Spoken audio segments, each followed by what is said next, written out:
ఓం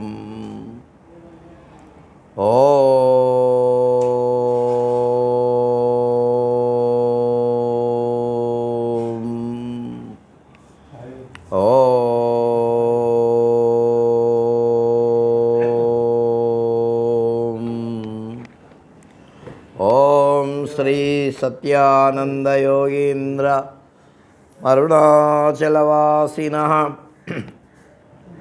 మౌనేంద్ర రమణ పాదాబ్జభృంగం వందే తమన్వహం అరుణశైలగతాశ్రమవాసినం పరమహంసమనంజనమచ్యుతం కరుణయా దదతం వ్యవహారితాం సతతమాత్మని సంస్థితమక్షరే కరుణాపూర్ణసుదబ్ధిః కబలితఘన విశ్వరూపకిరణావల్యా అరుణాచల పరమాత్మన్ అరుణో భవ చిత్తకంజ సువికాసాయ త్వయ్యరుణాచలః సర్వం భూత్వా స్థిత్వా ప్రళీనమేతచ్చిత్రం హృద్యహమిత్యాత్మతయా నృత్యశిభోస్తే వదంతి హృదయన్నామ త్వత్పాదాంబుజమర్చయామి పరమం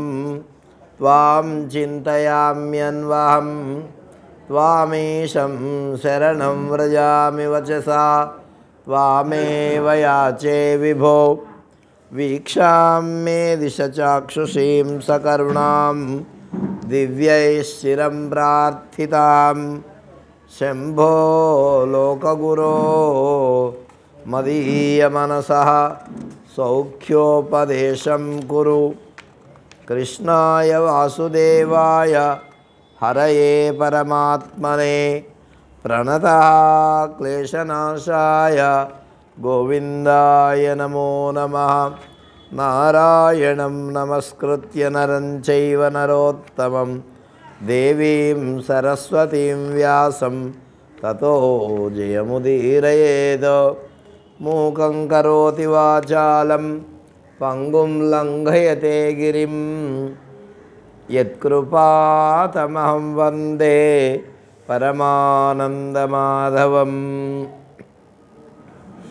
వందే వందనతుష్టమానసమతి ప్రేమ ప్రియం ప్రేమదం పూర్ణం పూర్ణకరం ప్రపూర్ణనిఖిలైశ్వర్యవాసం శివం సత్యం సత్యమయం త్రిసత్యవిభవం సత్యప్రియం సత్యదం విష్ణుబ్రహ్మనుతం స్వకీయ కృపయోపాత్తాకృతం శంకరం.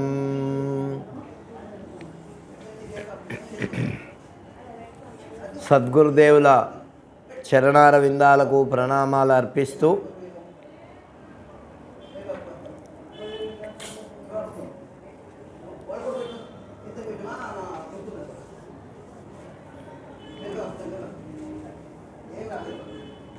మనం ఈ శ్రావణ మాస కార్యక్రమంలో 22వ రోజు సాయంకాలం పూట కార్యక్రమాన్ని మనం ప్రారంభించుకుంటున్నాం.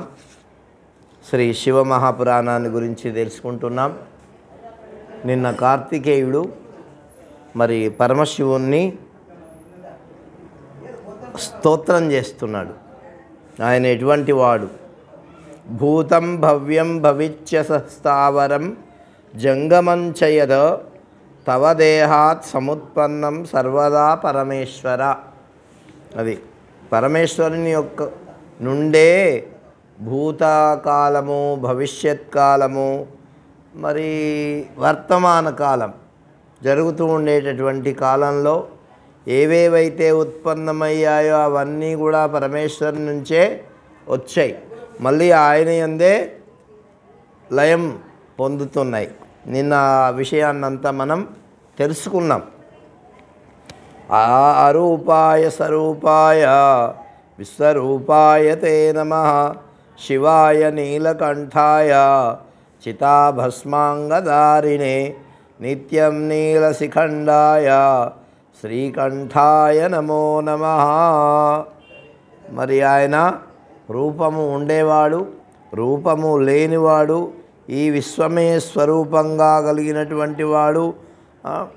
ఆయన నీలకంఠుడు, చితాభస్మాంగధారి, నల్లని కేశములు కలిగినటువంటి వాడు. అటువంటి పరమాత్మకు నమస్కారము. సర్వ ప్రణతదేహాయ సంయమి ప్రణతాయ చ మహాదేవాయ సర్వాయ సర్వార్చితపదాయ చ త్వం బ్రహ్మా సర్వదేవానాం రుద్రానాం నీలలోహిత ఆత్మా చ సర్వభూతానాం సాంఖ్యై పురుష ఉచ్యతే. పర్వతానాం సుమేరుస్త్వం నక్షత్రాణం చ చంద్రమా. కాబట్టి భగవంతుడు అన్నీ ఆయన స్వరూపమే.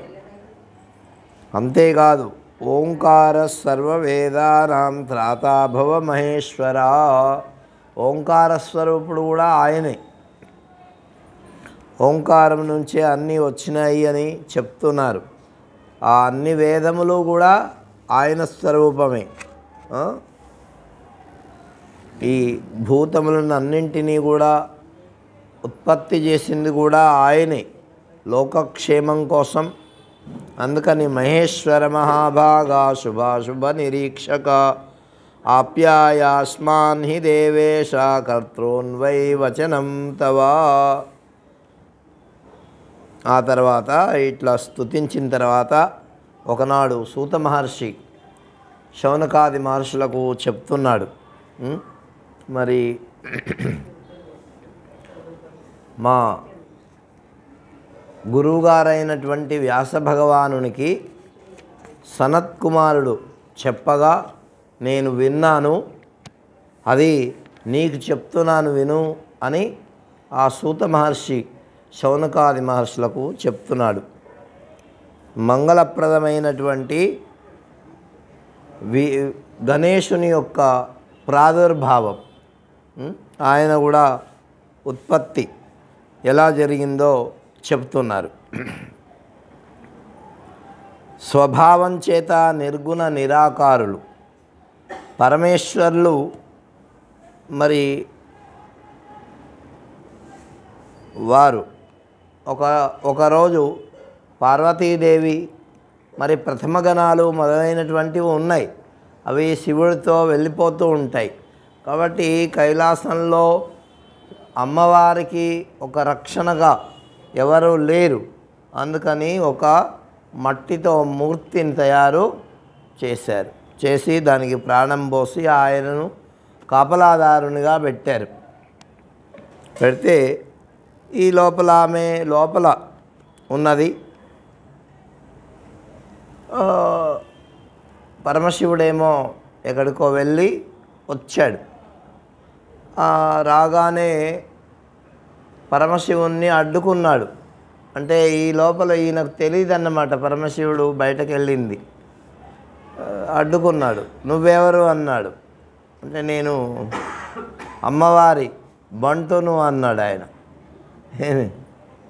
అమ్మవారి బంటు, నువ్వెవరు అంటే నా ఇంట్లోనే నువ్వెవరు అని అడుగుతాను అన్నాడు ఆయన పరమశివుడు. అప్పుడు పోనివ్వలేదు మొత్తానికి ఆయన.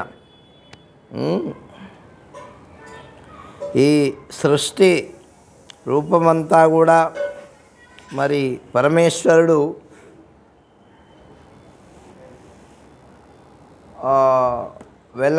వెళ్ళనీయకపోయేసరికి ఆయన కోపం వచ్చి తల త్రిశూలంతో తీసేశాడు. తీసేసిన తర్వాత లోపలికి పోయాడు. అరే మీరు ఎట్లా వచ్చారు, అక్కడ కాపలదారు ఉన్నాడు కదా అని ఆమంటే ఇలా జరిగిందని చెప్తే లేదు వినాయకుని మరి ఆయన్ని బతికించాలా అంటే మళ్ళీ బయటకు వచ్చేసేసి ఆయనకి పరమశివుడు చెప్తాడు, ఏ జంతువు అలా వస్తూ ఉంటే ఆ జంతువు యొక్క తల తీసుకురండి అంటే సరే. అప్పుడు చిన్న గున్న, ఏంటి ఏనుగు గున్న అంటారు, చిన్న గున్న పోతూ ఉండింది. దాన్ని తీసుకొచ్చి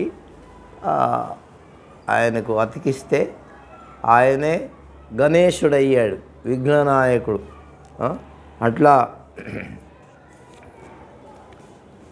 శివుని ఆజ్ఞను పరిపాలించే వాళ్ళే అందరూ. సర్వలక్షణయుతుడు, సర్వావయవ సుందరుడు, సర్వశోభాఢ్యుడు, మహాబల పరాక్రమ సంపన్నుడైనటువంటి ఒక పురుషుణ్ణి సృష్టించి ఆ పురుషునికి మరి అమూల్యమైన వస్త్రాభరణాది అలంకారాలన్నీ ఇచ్చి ఆశీర్వదించింది. ఈ లోపల మరి అలా పరమేశ్వరుని ద్వారా అలా జరిగేసరికి మళ్ళీ ఆయనకు ప్రాణం పోసి మరి ఆయనకు ఏమిటి వినాయకుడు అని పేరు పెట్టారు, గణేశుడు అని పేరు పెట్టారు. ఆ గణేశుడే అందరూ ఆయనకు వరాలు ఇచ్చారు. ఇప్పుడు గణేశుడు నా తల్లి నా ఆజ్ఞ అన్నాడు ఆయన. అప్పటి నుంచే ఆయన ఒక ఘన వివాదం ఏర్పడింది. ప్రథములు శివుని వద్దకు పరిగెత్తారు. యుద్ధం చేసైనా సరే ఆయన్ని తరిమేయండి అన్నారు. కానీ అమ్మవారి యొక్క ఆజ్ఞ చేత ఆయనను అలా ఉంచి గణేశునికి మరి పునర్జీవం కలిగింది. ఈ విధంగా జగదంబా నమస్తుభ్యం శివాయైతే నమోస్తుతే చండికాయై నమస్తుభ్యం కళ్యాణ్యైతే నమోస్తుతే ఆదిశక్తిస్త్వమేవాంబా సర్వసృష్టికరీ సదా త్వమేవ పాలినీ శక్తిస్త్వమేవ ప్రళయంకరీ ప్రసన్నా భవదేవేశి శాంతిం కురు నమోస్తుతే సర్వం హి వికలం దేవి త్రిజగత్తవ కోపతః. జగన్మాత నీకు నమస్కారం, ఆ పరమేశ్వరికి వందనాలు అని చెప్పేసేసి ఆమెను స్తుతించి ఆమెను ప్రసన్నం చేసుకున్నారు. ఆ తర్వాత ఆ పార్వతి తన యొక్క పుత్రునిగా ఆయనను భావించి మరి త్రిలోకాల్లో ప్రథమ పూజ ఆయనకు జరిగేటట్టుగా దేవతలందరూ కూడా ఒప్పుకొని ఏ కార్యం చేసినా మొట్టమొదటి పూజ ఎవరికి? గణేశ్వరుడికి చెయ్యాలా అని గణాధ్యక్షుడిని చేసేశారు. ఈ విధంగా జగన్మాత అయినటువంటి పార్వతి ఆ కుమారునికి అనేక విధాలైనటువంటి వస్త్ర ఆభరణాలతో అలంకరించింది, వరాలు ఇచ్చింది. కుమారా, నీవు పుట్టిన తోడనే పుట్టిన ఆపద తొలగింది, అందుకని నిన్ను కొల్చిన వారి ఆపదలు తొలగించగల సామర్థ్యాన్ని నీకు అనుగ్రహిస్తున్నాను అని అమ్మవారు చెప్పారు. నీ ముఖం సింధూరంతో అలంకరింపబడి ఉంటుంది. నిన్ను సింధూరంతోనే పూజిస్తారు. మానవులకు కార్య సాఫల్యం జరుగుతుంది, విఘ్నాలు తొలగుతాయి. దేవతలందరూ ఆ బాలునికి మరి శివుని దగ్గరికి తీసుకొని వెళ్ళగా ఆ శివుడు ఆయన శిరస్సును నిమిరి ఆశీర్వదించి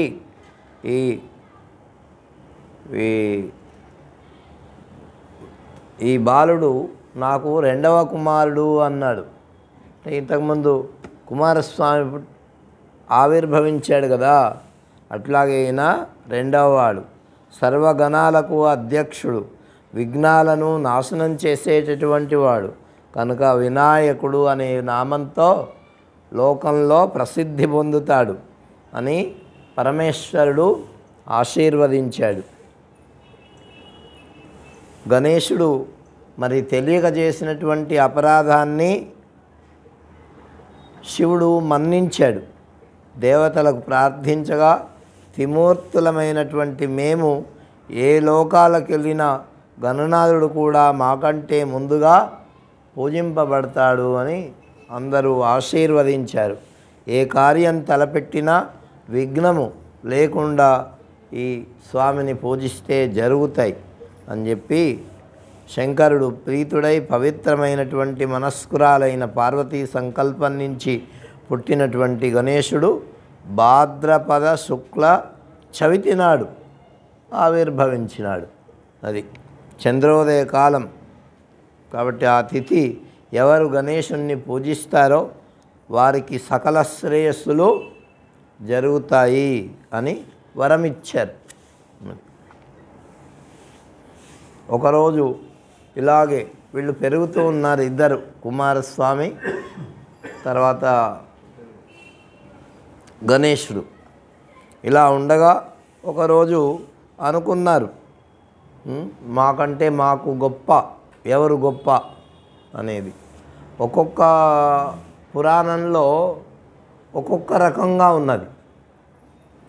ఈ శివపురాణంలో మరొక రకంగా ఉన్నది. ఈ కథనే వేరే పురాణంలో కూడా వచ్చున్నాయి కొన్నిట్లో, వాటిల్లో వేరే రకంగా ఉన్నది. అంటే ఎవరు గొప్ప, ఎవరు అంటే కార్తికేయుడు గొప్పనా వినాయకుడు గొప్పనా అనేటటువంటి సందేహం వస్తే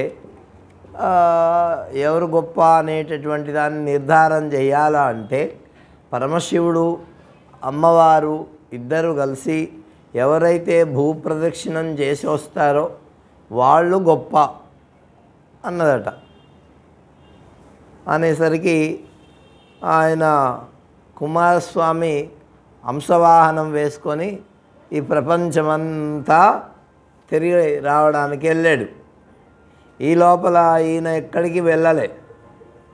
ఎవరు? వినాయకుడు. ఏమైనా నువ్వు పోలేదు అంటే నేనెక్కడ ఈ బొజ్జ పెట్టుకొని పోతాను అని చెప్పేసేసి అంటూ ఆ అమ్మ నాన్నలకి ఇద్దరికి 7 ప్రదక్షిణాలు చేశాడట. ఎన్ని? నమస్కారం చేసి కూర్చున్నాడు. అప్పుడు ఎంతోసేపటికి కుమారస్వామి వచ్చాడు. కుమారస్వామి వచ్చి అరే నాకంటే ముందు వచ్చాడు వీడు అనుకున్నాడు. అయ్యా వీడు పోలేదు, వీడు అమ్మా నాన్నకు ప్రదక్షిణం చేశాడు, నేనే ముందు వచ్చాను, నేనే చేశాను ముందు అంటే ఇప్పుడు మరి అమ్మా నాన్నకు ప్రదక్షిణం చేస్తే నువ్వు భూప్రదక్షిణం చేసినట్టు అవుతుందా అన్నారు. అంటే అవునయ్యా, ఈ అమ్మా నాన్నలు పార్వతీ పరమేశ్వరుల్లోనే ఈ సమస్త జగత్తంతా ఉంది కాబట్టి వాళ్ళకు ప్రదక్షిణం చేస్తే అంతా చేసినట్టే అని చెప్పాడు. అరే నేను అంత తిరిగి వచ్చినా కూడా నాకు ఈ బుద్ధి చాతుర్యము రాలేదే అని అనుకున్నాడు. అప్పుడు వినాయకుడి యొక్క బుద్ధి చాతుర్యానికి అందరూ మెచ్చుకొని ఆయనకు మరి అందరికంటే గొప్పగా ఆయనను చెప్పారు. మరొక దాంట్లో ఏం చెప్పారంటే ఇట్లాగే వివాదం వచ్చిందట. ఎవరికి పెళ్లి చేయాల ముందు అనుకున్నారట. అంటే అప్పుడు కుమారస్వామికి పెళ్లి చేయాలా అనుకున్నారట. అయితే గణేశుడు ఇలాగే అమ్మా నాన్నకు ప్రదక్షిణాలు చేసి కూర్చున్నాడట. ఈయనే ప్రథమంగా వచ్చినాడు, ఎవరు ముందొస్తే వాళ్ళకి అని. అయితే ఈ గణేశుడు ముందుగా అమ్మా నాన్నకు ప్రదక్షిణం చేసి వచ్చాడు కాబట్టి ఈయనకే ముందు పెళ్ళి చేశారట. ఇలాగా మరి మరొక పురాణంలో ఉన్నది. కాబట్టి బుద్ధిమంతుడైనటువంటి గజానుని పలుకులు సంతోషించి భూప్రదక్షిణ ఫలాన్ని ఆయనకు అనుగ్రహించినారు. అలాగే స్త్రీకి భర్తను సేవించుటే గొప్ప మంగళకరమైనటువంటి తీర్థసేవనం. కాబట్టి తీర్థము వారిని పూజించుటే దైవారాధన. తల్లిదండ్రుల యొక్క పాదపద్మాలను సేవించడమే, వాళ్ళకి సేవ చేయడమే గొప్ప దైవారాధన. కాబట్టి ఎవడైతే తల్లిదండ్రులను పూజిస్తాడో, ప్రదక్షిణ చేస్తాడో, వాళ్ళ మాట వింటాడో వాళ్లకు భూప్రదక్షిణ చేసినంత ఫలితము వస్తుంది. అందువల్ల వేదశాస్త్రాలు ఈ విషయాన్ని బాగా చెప్పాయి. కాబట్టి నువ్వు చేసినటువంటి ధర్మబద్ధమైనటువంటి కార్యానికి మేము సంతోషించాం కాబట్టి అని వాళ్ళు అన్నారు. అదే సమయంలో మరి ప్రజాపతి, విశ్వరూపుడనేటటువంటి ప్రజాపతి యొక్క 2 కుమార్తెలు సిద్ధి, బుద్ధి ఆమెకు వివాహ ప్రయత్నం చేస్తూ ఉన్నారు. అంటే వరుణ్ణి వెతుకుతూ ఉన్నారు. ఈ లోపల వినాయకుడికి ఆ కన్యలను తీసుకొని వచ్చి వాళ్ళిద్దరితో వాళ్ళకు వివాహం చేశాడు అని కొన్ని పురాణాలు నేను చెప్తున్నాను కదా. కొన్ని పురాణాల్లో బ్రహ్మచారి అని ఉన్నది, కొన్ని పురాణాల్లో ఆయనకు వివాహం జరిగింది అని ఉన్నది. కాబట్టి ఇది ఎందుకయ్యా ఇట్లా చెప్పారు అంటే ఒక్కొక్క కల్పంలో ఒక్కొక్క సమయంలో జరిగినటువంటి సంఘటనలు కాబట్టి అలా చెప్పారు. ఆయనకు 2 కుమారులు పుట్టారట. ఎవరి? క్షేముడు అనేటటువంటి వాడు బుద్ధికి, తర్వాత సిద్ధి, బుద్ధి సిద్ధికి క్షేముడు అనేటటువంటి వాడు, బుద్ధికి మరి లాభుడు అనేటటువంటి వాడు. అందుకే లాభం, క్షేమం మనం అంటుంటాం కదా. నిన్న ముందు ఏదన్నా కొలిసేటప్పుడు లాభం అని ప్రారంభిస్తారు, ఒకటి అనరు. అట్లా అంటే ఒక్కొక్క సందర్భాన్ని బట్టి ఒక్కొక్కటిగా భావిస్తారు. ఈ లోపల ఆ కార్తీక స్వామి మరి ప్రదక్షిణ చేసి వచ్చాడు. ఆయన అరే ఇలా అయిపోయింది అని చెప్పాడు. కాబట్టి మొత్తానికి ఏమిటంటే కృత్తికా నక్షత్రం నాడు మరి కార్తికేయుని యొక్క దర్శనం చాలా ప్రశస్తం. ఆ రోజు పార్వతీ పరమేశ్వరులు కూడా కార్తికేయుని దర్శనం చేసుకుంటారట. అంటే ఆ రోజు చాలా మన కార్తీక మాసంలో కృత్తికా నక్షత్రం రోజు, అందుకే అరుణాచలంలో దీపం వెలిగిస్తారు, జ్యోతి. ఈ భక్తులు ఎంతోమంది మరి దర్శనం చేసుకుంటారు. ఇటువంటి ఈ పుణ్యకథను విన్నటువంటి వాళ్లకు కీర్తి వస్తుంది, సుఖం వస్తుంది, ఆయుర్దాయం వస్తుంది, జ్ఞానం కలుగుతుంది, చివరకు ముక్తి కూడా కలుగుతుంది అని ఈ కథ యొక్క ప్రశస్త్యాన్ని చెప్పారు. ఆ తర్వాత త్రిపుర వర్ణనం వచ్చింది. ఈ శివ మహాపురాణంలో రుద్ర సంహిత అని సంహితలు, ఇట్లా 7 సంహితలు ఉన్నాయి. దాంట్లో మనం 3 సంహితల్ని ఇందాక చెప్పుకున్నాం. ఇప్పుడు 4వ సంహితలో రుద్ర సంహిత. కాబట్టి ఈ వృత్తాంతం అంతా కూడా శౌనకాది మహర్షులకు ఎవరు? సూత మహర్షి చెబుతున్నాడు. సనత్కుమారుడు వాళ్ళ గురువుగారైనటువంటి వ్యాస భగవానునికి ఈ విషయాలన్నీ చెప్పాడు. ఆ వ్యాస భగవానుడే ఇవన్నీ గ్రంథస్థం చేశాడు.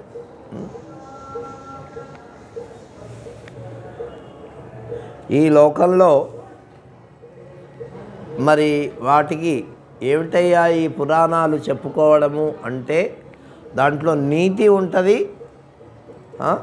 తర్వాత తత్వము కూడా ఉంటుంది. 2 విధాల ఈ లోకమంతా కూడా త్రిగుణాత్మికమైనది. అంటే సత్వరజస్తమో గుణములతో కూడినది. అర్థమైందా? అందరిలో కూడా ఈ 3 గుణములే ఉంటాయి. ఒక్కొక్క గుణము ప్రకోపించినప్పుడు ఒక్కొక్క గుణము మనకు కనిపిస్తుంది. ఏమి మనం అనుకుంటాం ఆయన చాలా సాత్వికుడయ్యా, ఆవు వంటి వాడు అంటాం. ఏదన్నా చేయరాని పని చేస్తే ఆవుకు కూడా కోపం వస్తుందిగా ఒక్కొక్కసారి, రాదా? తల ఆడిస్తుందా? అట్లా ఎప్పుడన్నా వచ్చేదానికి ఎప్పుడూ కోపంగా ఉండేదానికి తేడా లేదు. అట్లా అందుకే దాన్ని సాత్విక జంతువు అంటారు ఆవుని. ఏమి కాబట్టి ఈ లోకంలో అన్నీ కూడా త్రిగుణాత్మికమైనటువంటివే.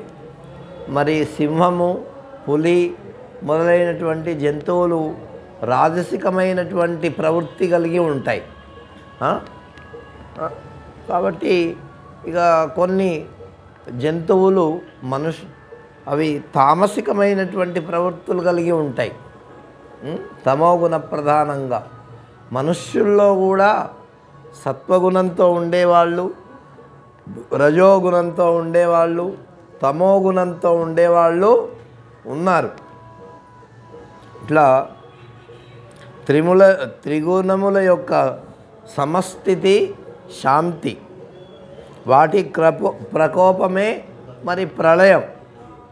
వ్యక్తి విషయంలో అయితే అది రోగంగా పరిణమిస్తుందట.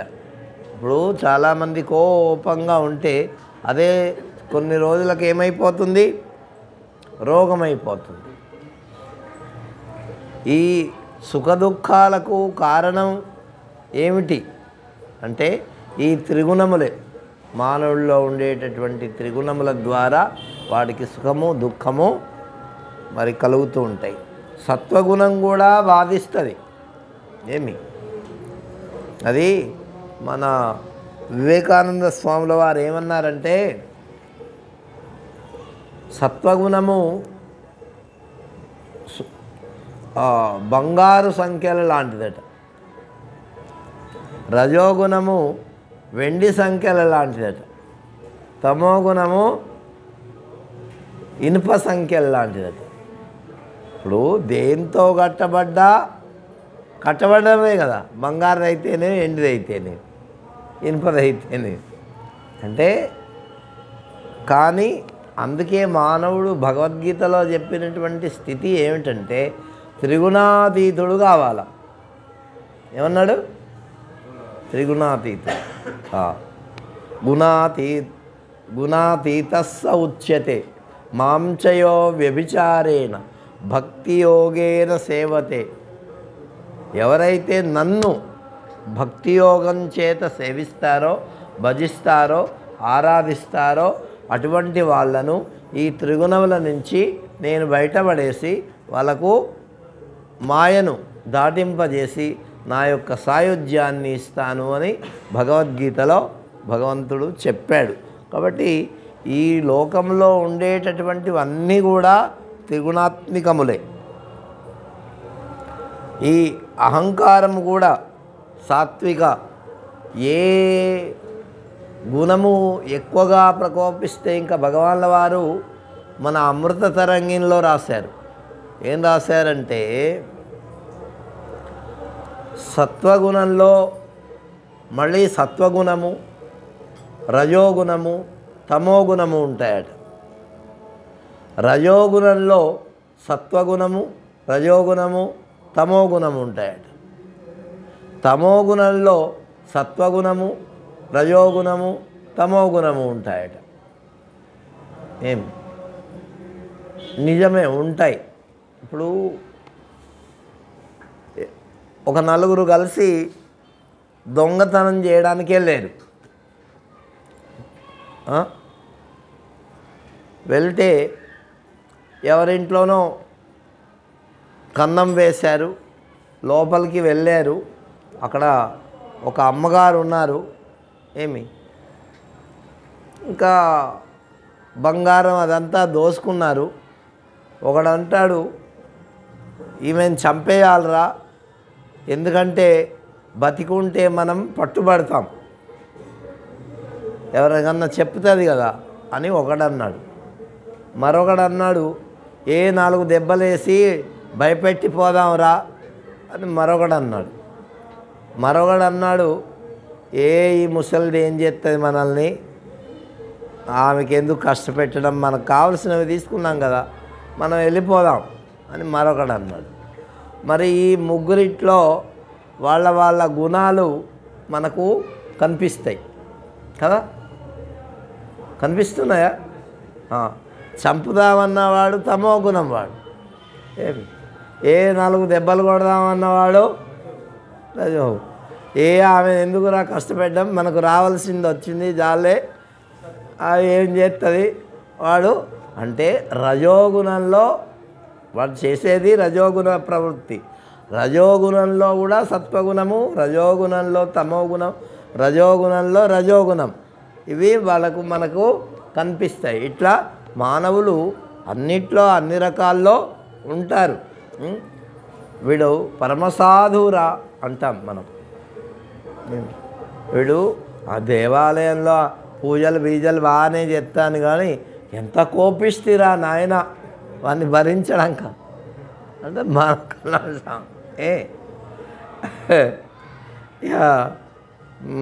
మరొకడు అంటాడు, అక్కడే దేవాలయంలో అన్ని పనులు చేస్తాడు, వచ్చిన వాళ్ళందరినీ హింస పెడుతుంటాడు.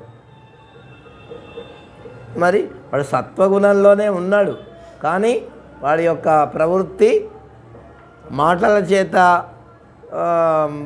బాధింపబడేవాడు కూడా రజోగుణ ప్రవృత్తి. సత్వగుణంలో ఉన్నాడు కానీ అందరినీ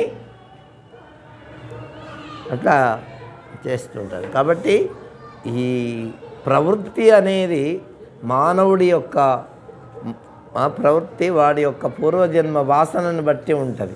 కాబట్టి దీన్ని అంతటినీ తీసేసుకొని మనం సత్వగుణంలోకి వెళ్ళి ఆ సత్వగుణం కూడా కాకుండా త్రిగుణాతీత స్థితికి వెళ్ళాలని భగవద్గీత 14వ అధ్యాయంలో చెప్పారు. మరి త్రిగుణాతీత స్థితి ఎలా కలుగుతుందయ్యా అంటే భగవంతుడు చెప్పాడు, ఎవరైతే నన్ను భజిస్తారో నా భక్తి యోగం ఎవరికైతే ఉంటుందో వాళ్ళు తరిస్తారయ్యా అని చెప్పాడు. ఏమి కాబట్టి మాంచయో అవ్యభిచారేణ భక్తి యోగేన సేవతే, నన్ను ఎవరైతే సేవిస్తారో అటువంటి వాళ్లకు మరి ఈ గుణాల రాహిత్యం కలుగుతుంది. ఈ గుణాలతో ఉండేటటువంటి వాళ్ళు అందరూ కూడా ఆ గుణ కర్మలను బట్టి చేసినటువంటి కర్మల ద్వారా ఫలితాన్ని పొంది మళ్ళీ జన్మలు పొందాల్సిందే, అనుభవించాల్సిందే. కాబట్టి మరొక ఆయన అంటాడు కదా, నేను అనేటటువంటి అహంకారం ఉన్నది, ఈ రజోగుణం వల్ల ఆ ప్రకోపం ఎక్కువగా ఉంటుంది.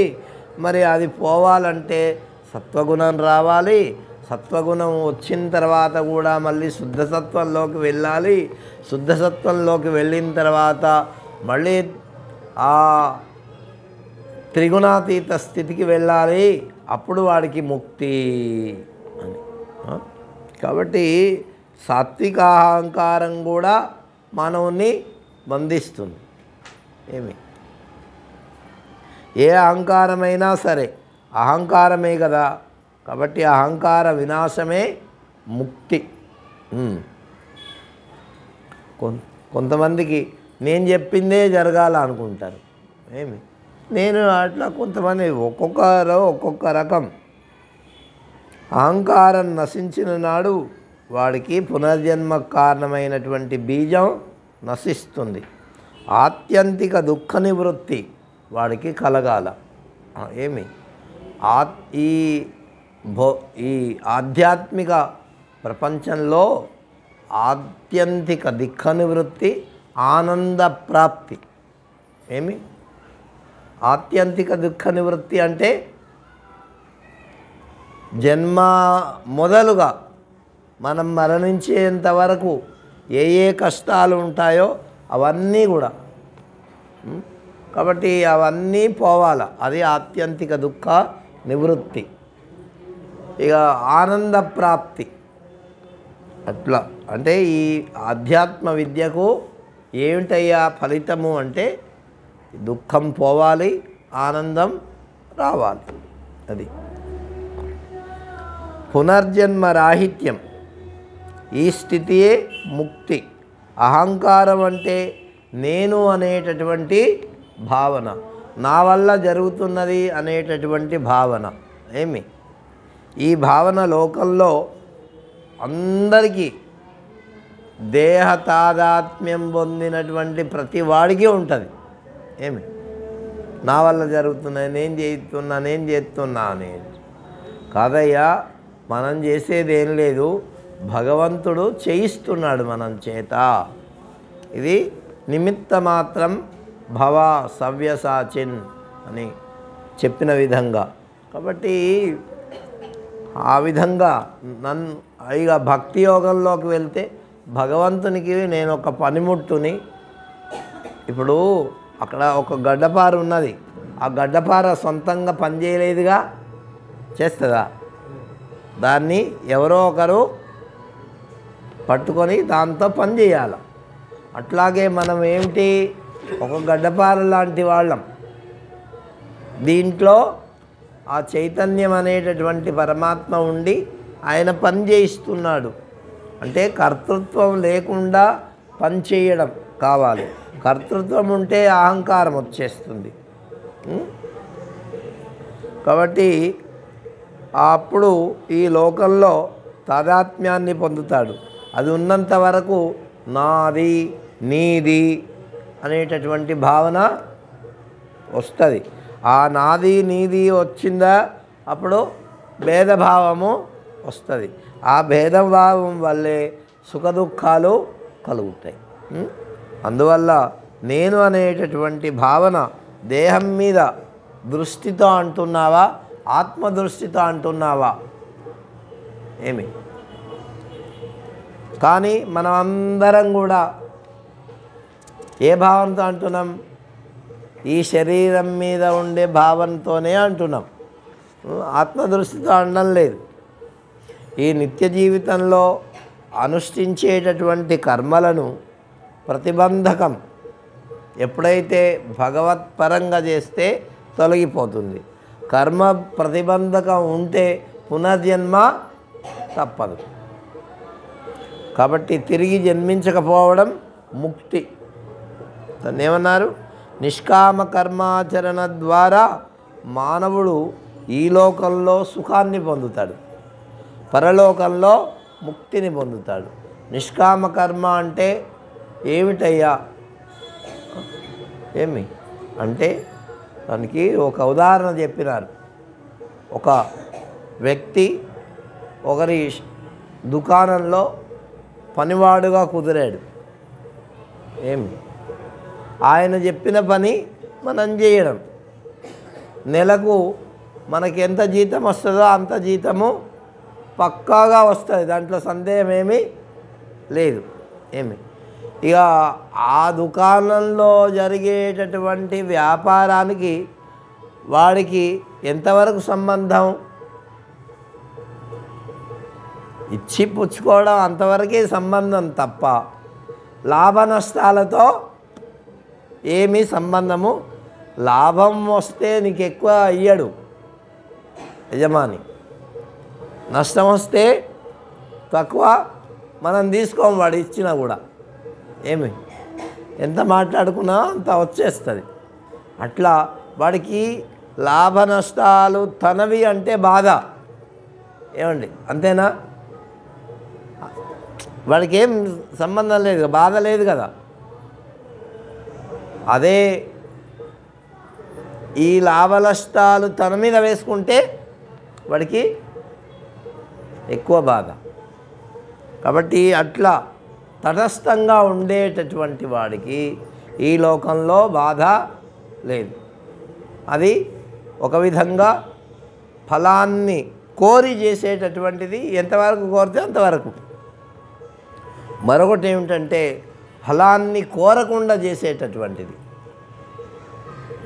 భగవదర్పితంగా చేసేటటువంటిది. అదేదన్నా కానీ భగవంతునికి అర్పించి చేయడం. ఒకసారి రమణ మహర్షుల వారు ఒక శిష్యుడు అడిగాట, కర్మ అంటే ఏంది నిష్కామ కర్మ అంటే ఏంది అని అడిగితే కొన్ని రోజులు అయిపోయింది, ఒక 6 నెలలు ఎంతో అయిపోయిన తర్వాత ఒకరోజు ఆ శిష్యుణ్ణి ఒక కత్తి తీసుకురమ్మని చెప్పి అట్లా కొండకు పోయినారంట. ఒక చెట్టుకి మంచి నిటారుగా ఉండేటటువంటి ఒక కొమ్మను కొట్టమన్నారట. ఆయన కొట్టాడు. వాడు కింది కొట్టిన తర్వాత ఆ రాయి మీద కూర్చొని ఆ రమణ మహర్షి దాన్ని మంచిగా చెక్కి చెక్కి చెక్కి మంచి చేతికర్ర తయారు చేశాడట ఆయన.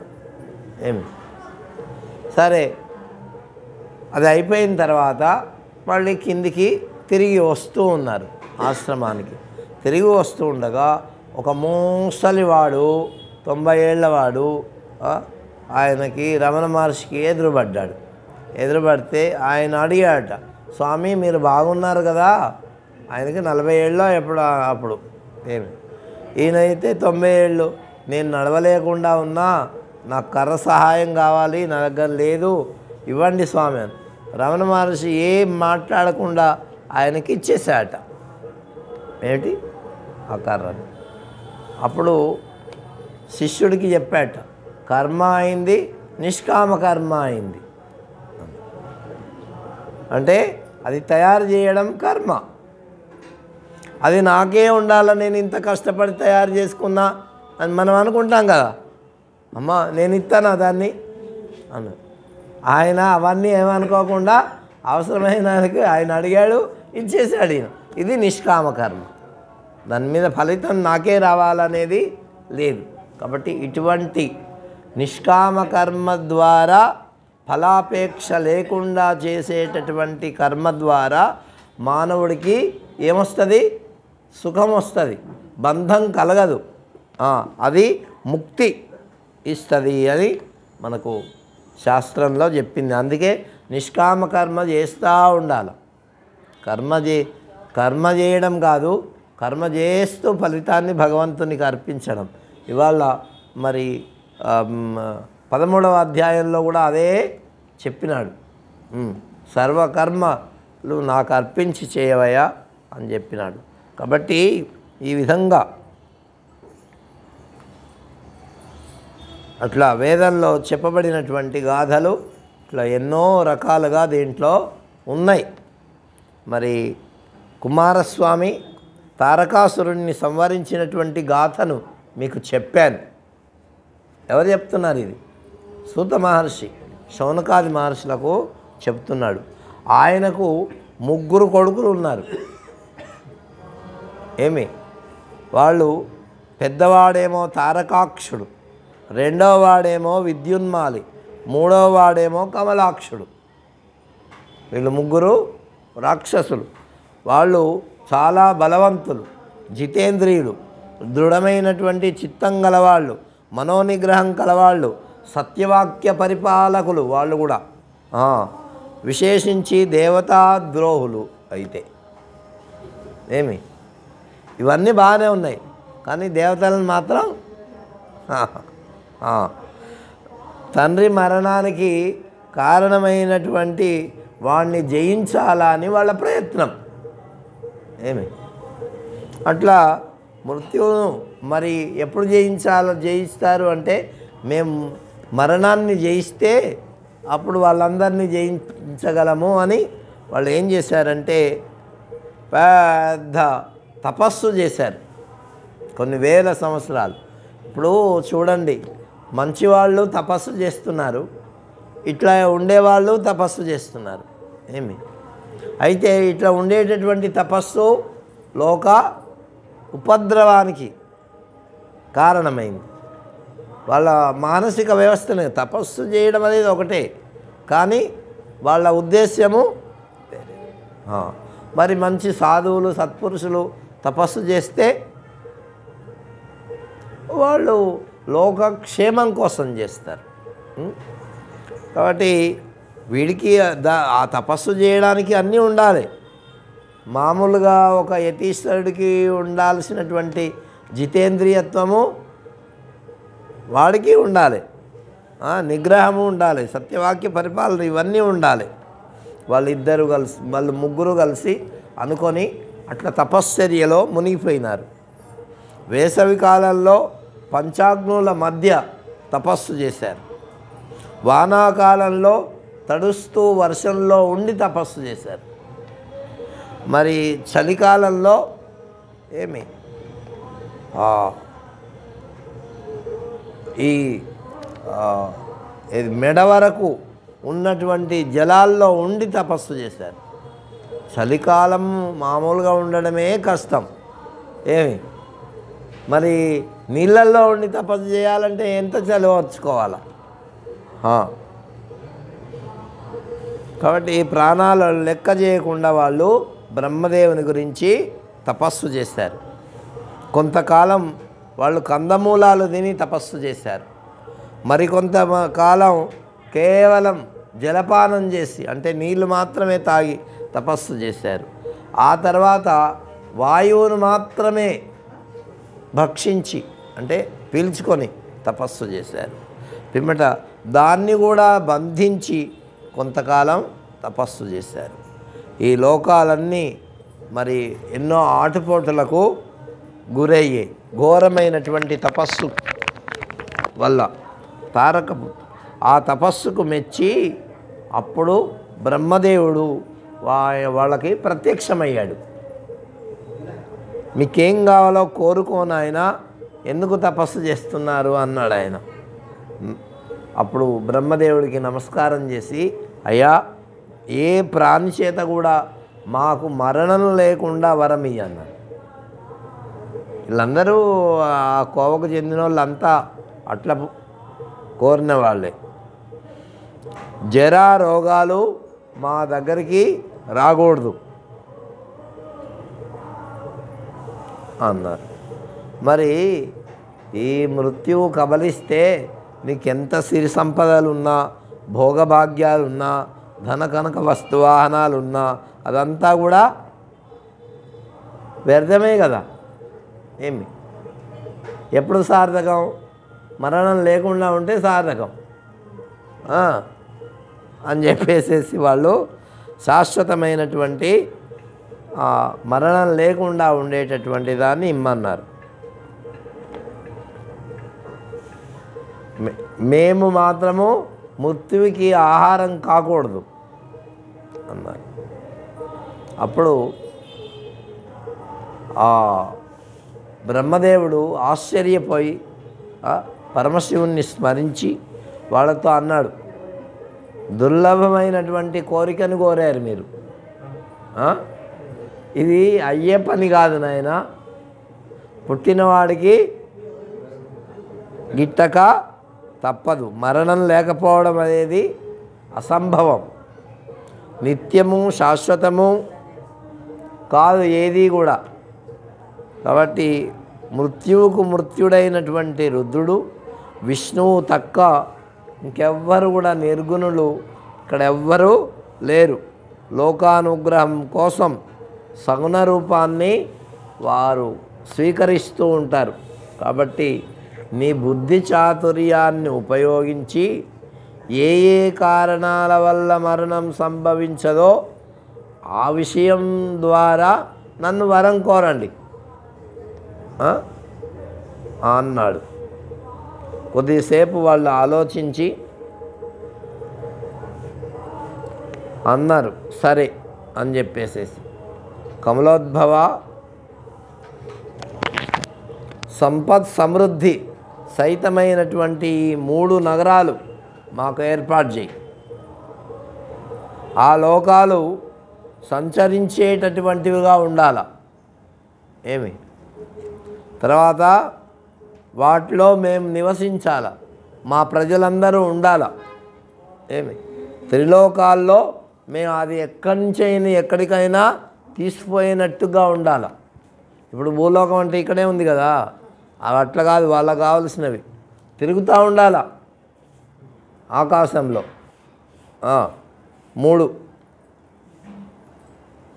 అయితే ఒకవేళ నువ్వు అన్నీ పోతాయి అంటున్నావు కదా, ఎప్పుడన్నా పోయేటటువంటి సమయం వస్తే పుష్య నక్షత్రము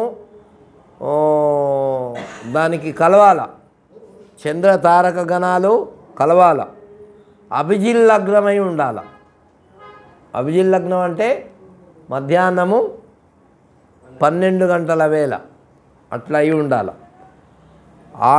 ఆ నగరాలన్నీ కూడా 3 ఒకే బాణంతో కొట్టేవాడుగా ఉండాలి. అప్పుడు ఆ నగరాలు పోతాయి, లేకపోతే అంతవరకు అట్లనే ఉంటాయి. అటువంటి నగరాలు సృష్టించి మాకు ఇవ్వవయ్యా. ఇంకా వాడు అనుకున్నాడు, ఇక నాకు దీంట్లోంచి చావు ఉండదు అని చెప్పేసేసి ఒకే బాణంతో వాడు కొట్టేవాడుగా ఉండాలి. ఆకాశంలో నల్లని మేఘాల్లో ఉండాలి, ఎవరికి కనిపించకూడదు. అది కూడా 3 పురాలు ఒకే రకంగా ఉండాలి. మేము ముగ్గురము అన్యోన్యంగా కలిసి ఉంటాం అని చెప్పేసేసి బ్రహ్మదేవుడికి చెప్పాడు.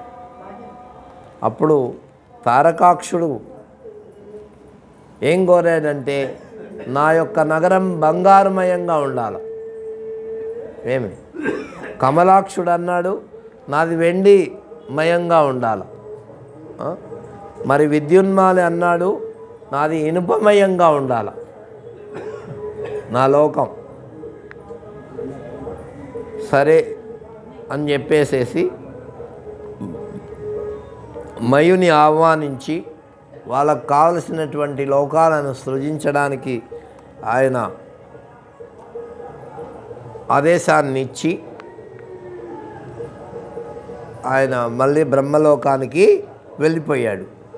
దివ్యమైనటువంటి సమాకులమైనటువంటి నానా ప్రకారాలతో కూడినటువంటి సూర్యమండల సంకాశంగా ఉండేటటువంటి పద్మరాగ సమాకీర్ణమైనటువంటి వాపి కూప తటాకాదిలతో నందనవనంగా ఉద్యానవనాలు ఏర్పాటు చేసి 3 నగరాలను వాళ్ళకు మయుడు అప్పచెప్పాడు.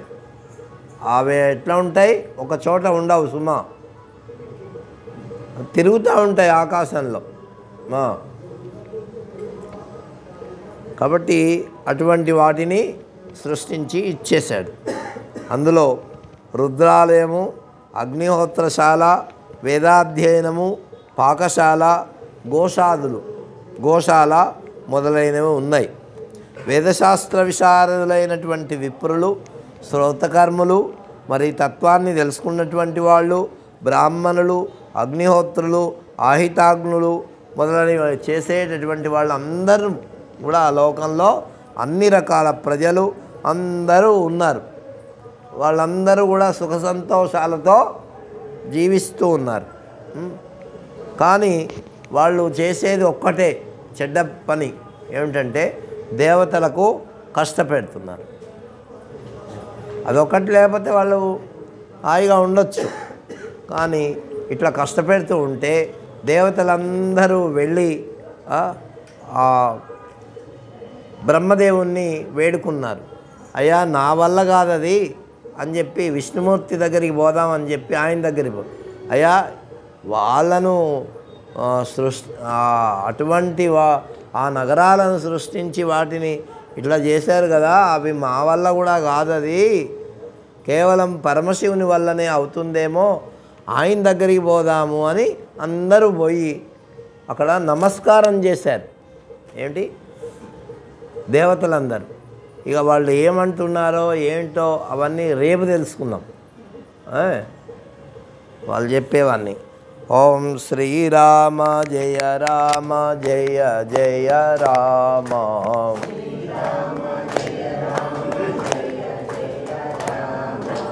శ్రీరామ జయ రామ జయ జయ రామ.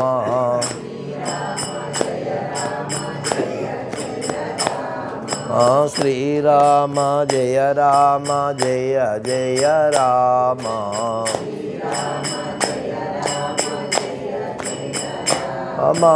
శ్రీరామ జయ రామ జయ జయ రామ.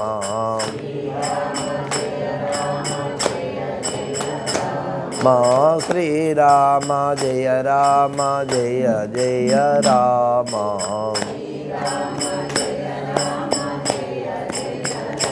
మా శ్రీరామ జయ రామ జయ జయ రామ